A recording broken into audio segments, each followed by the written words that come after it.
What if everything you've been praying for, every late night whisper for a sign, for a breakthrough, for a sense of purpose that feels real, what if it isn't a million miles away?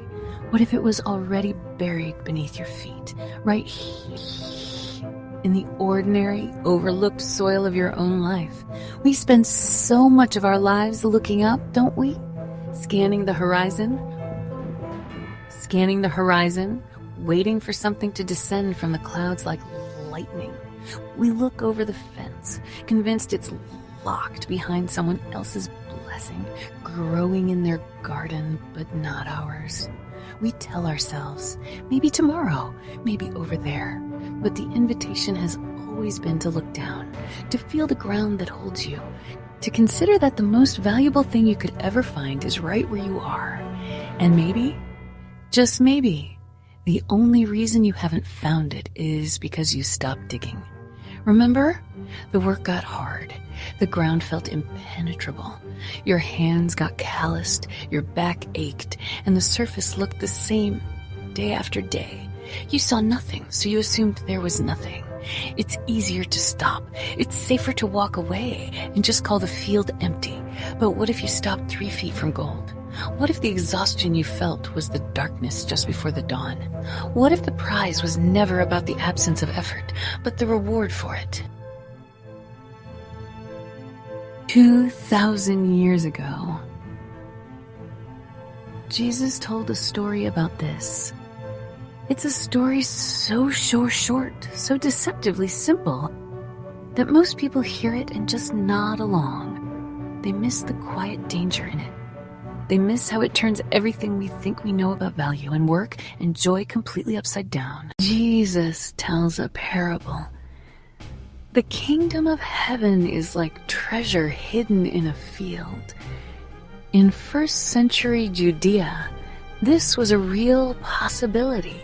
With no banks, the safest place for your life savings was the earth itself. You'd bury your treasure, hoping to return. But sometimes people didn't. The secret of the treasure was lost, waiting in the dirt. So, imagine a laborer plowing a field he doesn't own. His plow hits something hard. He digs and finds a fortune beyond his wildest dreams. The story says, when a man found it, he hid it again. His heart pounding, he doesn't shout or run to the village. He just quietly covers it back up, putting the earth back in its place. Then, the parable says, in his joy, he went and sold all he had. Notice that joy. A secret, explosive joy that made everything else he owned seem like dust. His house, his tools, his livestock, all of it was just a means to an end. He liquidated his entire life with a single-minded focus, and he bought that field. That's the whole story. There's no explanation of what happens next. No safety net if he was wrong. No fine print. No committee meetings. No 5-year plan. Just a man. A field. And a single life-altering decision based on a value that only he could see.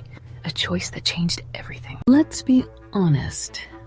This parable is unsettling. Because the man doesn't negotiate. He doesn't ask advice.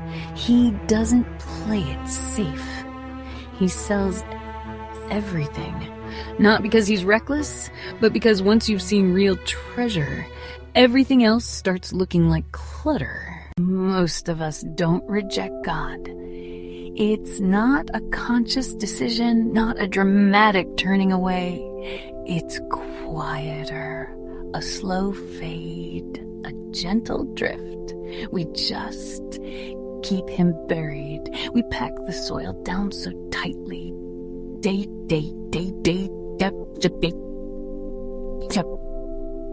So what if there's anything underneath? We keep him buried under routines, the alarm clock, the coffee, the flood of emails.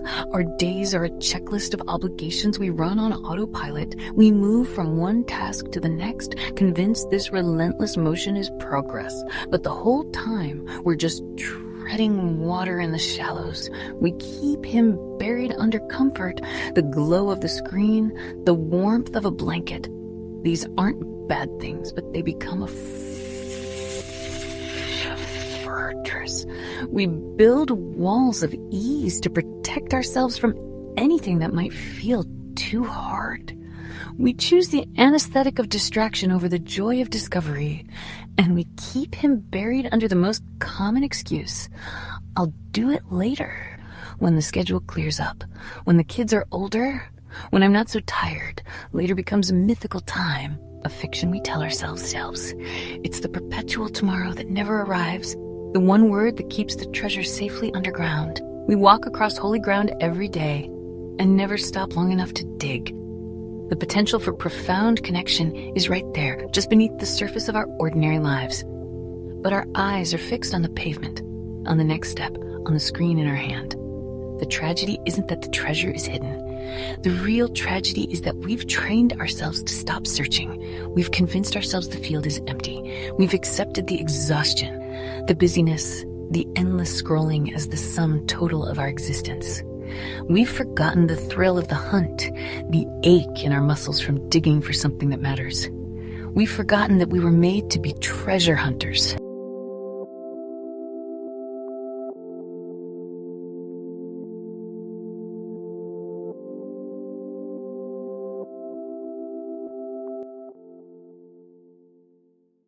The man didn't lose everything.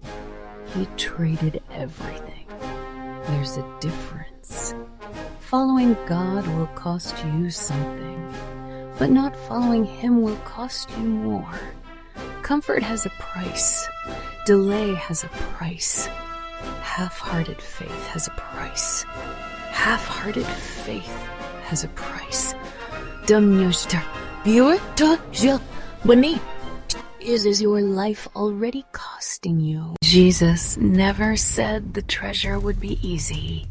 He said it would be worth it. The kingdom of God isn't found by accident. It's found by those willing to let go of what no longer serves them. You don't stumble into transformation. You choose it. Somewhere in your ordinary life, there is a field you've walked past 1,000 times, but today you might be standing on treasure.